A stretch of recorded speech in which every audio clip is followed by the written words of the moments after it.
श्री स्वामी समर्थ. मी योगिता स्वागत करते तुमचं माझ्या चॅनलवरती. आजचा दिवस तुम्हाला शुभ जावं, तुमच्या मनातील सर्व इच्छा पूर्ण हो ही स्वामीचरणी प्रार्थना. तर आता संध्याकाळी ब्लॉग शूट करायला घेतलेला आहे आणि मस्त अशा आता खिचडी टाकलेली आहे मी. तर कुकर लावलेला आहे. तर तो आमचा अभ्यास खेळ कुकरमध्ये खिचडी टाकलेला आहे. तर चला आता मी साड्या पिको फॉल करायला घेते.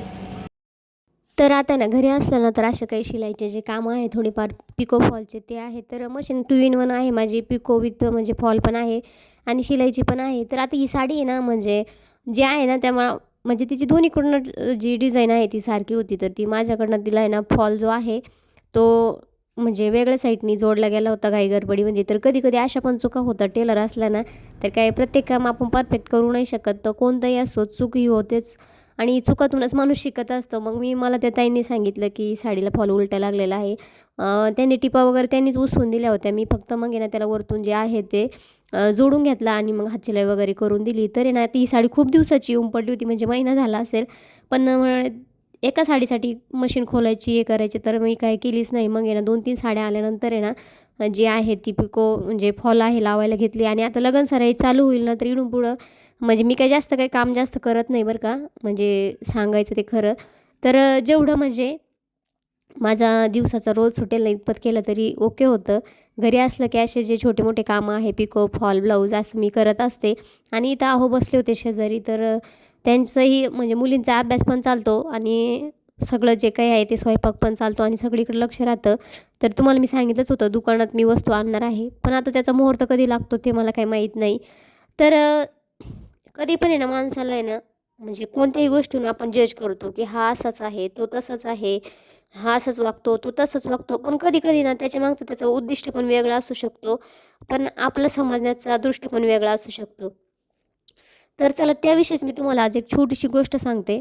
तर एक म्हणजे नाव मी चेंज करते.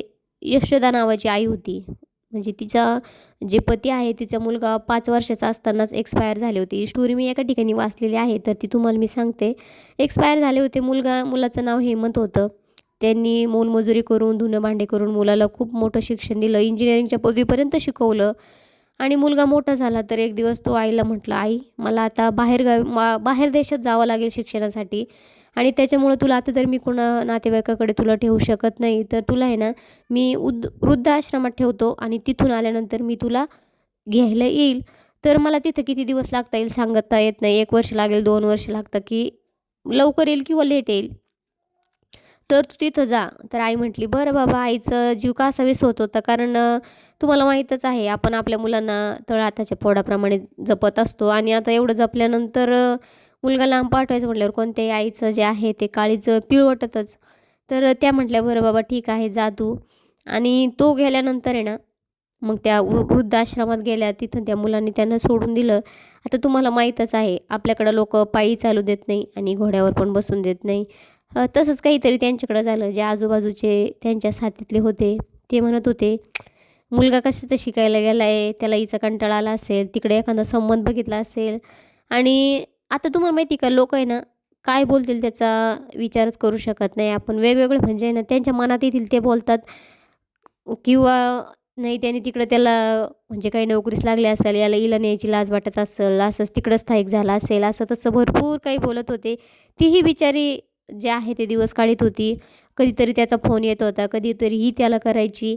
असं चालू असताना ना दिवसामागून दिवस लोटत होते. 1 वर्ष होऊन गेलं, 2 वर्ष होऊन गेलं, पण मुलगा काही याच्यात दिसत नव्हता. आणि शेवटी ती आई आहे ना, त्याचं वाट बघून बघून शेवटी देवाच्या म्हणजे या जगाचा जो आहे तिनं निरोप घेतला आणि देवाघरी गेली. आता तिला अंत्यसंस्कार करायचा होता. तर आता जे बोलणारे लोक होते तेच म्हणत होते, "अरे काय मुलगा आहे, शेवटी तरी त्याच्या आईची जी माती आहे त्याला हात लागले पाहिजे, त्याच्या हाताने अंत्यसंस्कार झाले पाहिजे, त्याला फोन करा."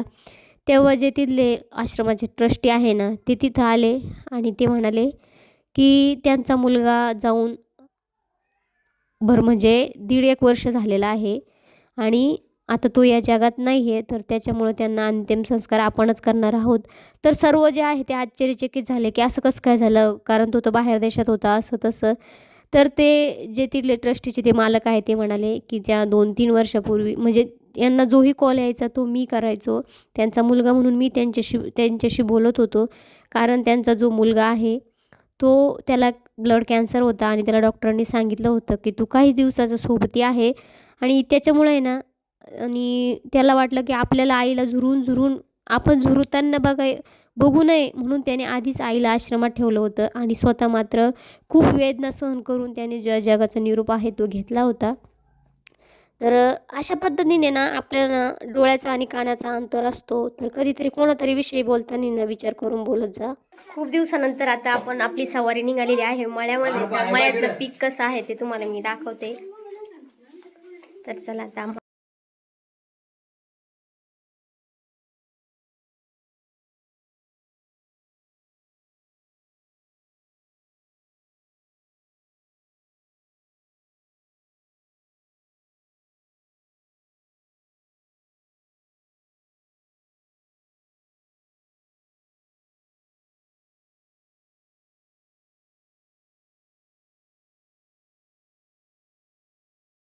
फार नंतर आलेलो आहे आपण आणि आता तुम्हाला मी दाखवते. उद्या सुट्टी आहे ना त्याच्यामुळे सगळे चालू आहे आता. आणि इथे ना मग गाईला खाण्यासाठी मक्का केली आहे. हे थोडंसं रोप आहे आता ते वरती लावायचं आहे. आणि हे कांदे तर बघा पावसामुळे खूपच नुकसान झालं आहे बरं का कांद्यांचं पण. तर चला आता आहे ना तुम्हाला ते आधीचे पण कांदे दाखवते मी.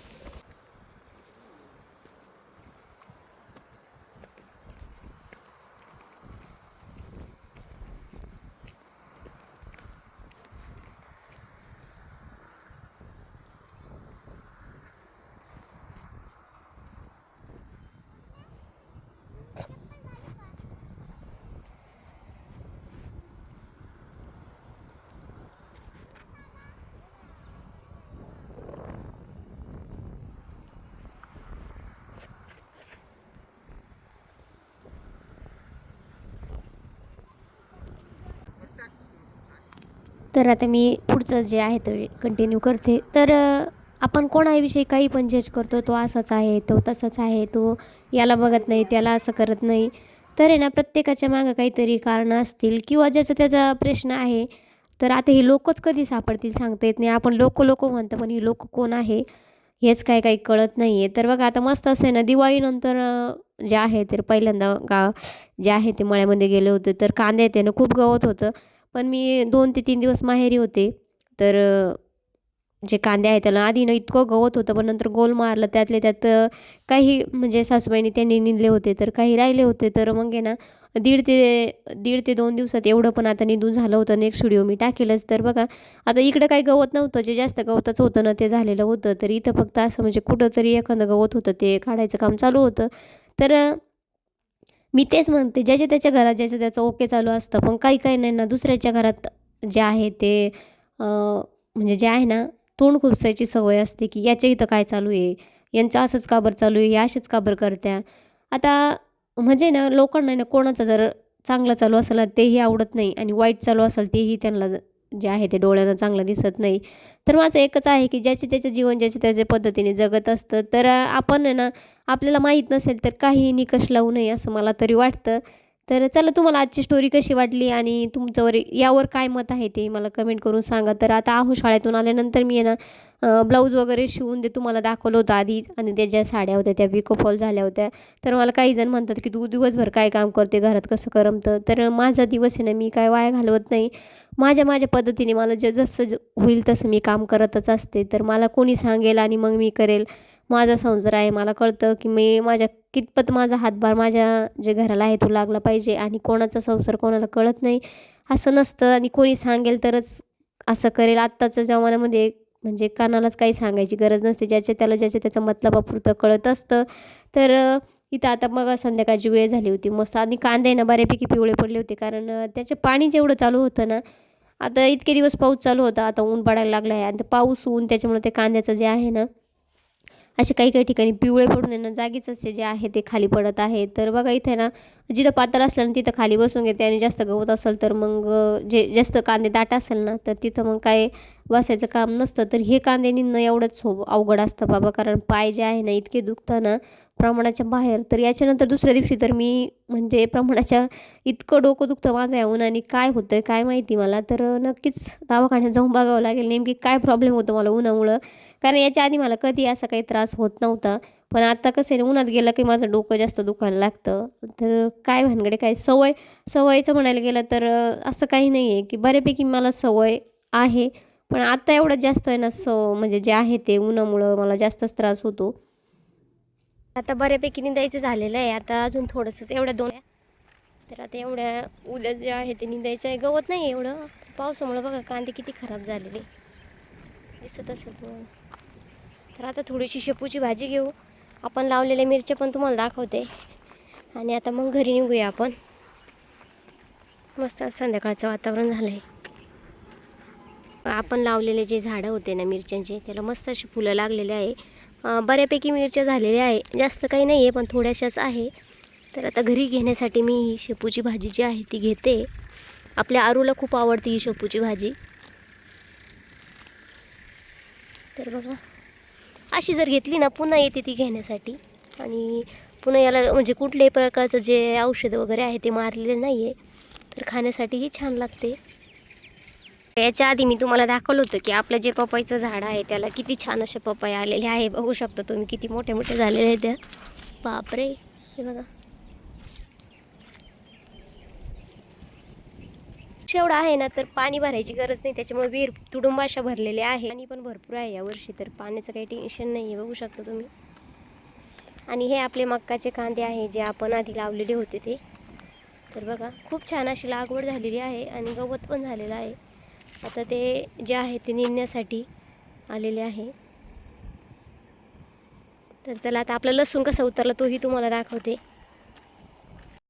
तर त्याच्यामुळे ना मी कधी-कधी दुपारी जे आहे ते मळ्यात जात असते. तर काही जण म्हणतात आता ही कामाची आली असं तसं. तर मला जेवढं होईल तेवढं मी करत असते. तर बघा इथे ना आता गाय दूध होते तर तोपर्यंत म्हटलं इथं झाडून घेऊ. त्याच्यानंतर जो कागद आहे तो टाकायचा होता. तर आणि राधिका त्या पण मळ्यात आल्या होत्या. पण तर आम्ही नंतर कागद टाकला. तर प्रत्येक तर जे आहे ते काही म्हणजे कॅमेऱ्यासमोर घेऊ शकत नाही. आता काम किती करायचं आणि कॅमेऱ्यासमोर किती धरायचं. तर घरच्यापेक्षा दारच्यांना जास्त त्रास होतो माझ्या व्हिडिओचा, मोबाईलचा. आता घरचे काही नाही, घरच्यांना माहिती आहे मी काय वाईट काही करत नाही. त्याच्यामुळे मला घरातलं कोणीही काही बोलत नाही. पण आहे असे बोटावर मोजणे इतपत की ज्यांचं जे आहे ते त्रास होतो त्यांना मी माझा व्हिडिओ काढण्याचा. तर चला इथं आहे ना झाडून घेतलं आणि मग आहे ना एवढं जी घाण आहे ती फेकून दिली. तर आता नेक्स्ट व्हिडिओमध्ये ना याच्यानंतर अजून एक व्हिडिओ आल्यानंतर मी तुम्हाला आवळ्याचं जे मोरंबा आहे ते कसं बनवतं ते दाखवणार आहे. तर खरंच इतके छान आवळे आलेले आहे ना, तो व्हिडिओ नक्कीच येईल. तुम्ही बघा खरंच एकदम. आणि शरीराला उपयुक्त असं ही जी रेसिपी आहे आवळ्याच्या लोणच्याची ती होणार आहे. तर नक्की बघा तुम्ही. तर इथं झाडून घेतला आणि जो केर आहे तो भरून घेतला. तर इथं ना मुरघासाच्या बॅगा भरून ठेवलेल्या आहे. तर आमची एकच गाय आहे तर एवढं काय लागत नाही. पण आता एवढा मुरघास करायचा काय असं पण आहे आणि तो कोणाला देऊ पण शकत नाही. कारण आता एवढी बॅग काय कोणी उचलून नेऊ शकत नाही. बघू आता त्याचं काय करायचं आहे ते. तरी त्याने सर्व जे घाण आहे ती भरून घेतली. म्हणजे घाण म्हणजे ना तिला ना कुट्टी चालतच नाही. आता लोकांचे जनावरं जे आहे ते कुट्टी ठेवत नाही. आमच्या बाईला तर कुट्टी चालत नाही. तिला हिरवा चारा लागतो. आता हिरवा चारा कुठून आणायचा? कारण आत्ता कसं आहे, आत्ता आत्ता साहजिक आहे. पण नंतर जानेवारीनंतर काही हिरवा चारा एवढा नसतोच. आता गिन्नी गवत वगैरे आहे. तर कुट्टीच इतकी म्हणजे बाकीचे जनावरं पडून देते नाही आणि हिला जो आहे तो चालत नाही. तर आता काय करावं याचं काही कळतच नाही. मीठ वगैरे सर्व थोडं टाकून पाहिलं पण तरी पण ती काय जी चारा आहे तो कुट्टीचा खात नाही. बघा तुम्ही किती घाण करून ठेवलेली आहे तिनं. तर इथं जवळ आमचा उखेडा आहे. तर इथे ना आता आम्हाला पाण्याची टाकी बांधायचं काम करायचं आहे. कारण पाण्याची जर टाकी बांधली ना जनावरांची पण सोय होईल आणि झाडं पण लावता येतील. आणि जे आम्हाला आहे ना पाण्याचा खूप मोठा प्रॉब्लेम आहे. तर त्याच्यामुळे ना मळ्यात जे आहे ते धुणं वगैरे पण धुता येईल. झाला आणि याचं भांडे वगैरे घासायचे आहे ते धुवून घेते आणि दिवाबत्ती करते. तर मुलींच्या शाळेचे टिफिन वगैरे होते ते घासून घेतले. चहा वगैरे झाला होता ते पण घासले आणि दिवाबत्ती केली आणि मग लागले संध्याकाळच्या स्वयंपाकाला. तर मस्त असे ना आता शेतात काम केल्यानंतर काहीतरी वेगळा बेत होतं. तर आज मस्त असं चिकन केलं होतं. बाजरीचं पीठ काय नव्हतं तर पोळ्या केल्या होत्या. तर चला आजचा व्हिडिओ इथंच संपवते. व्हिडिओ आवडल्यास लाईक शेअर सबस्क्राईब करायला विसरू नका. आणि व्हिडिओ बघितल्याबद्दल धन्यवाद. जय जिजाऊ जय शिवराय. थँक्यू.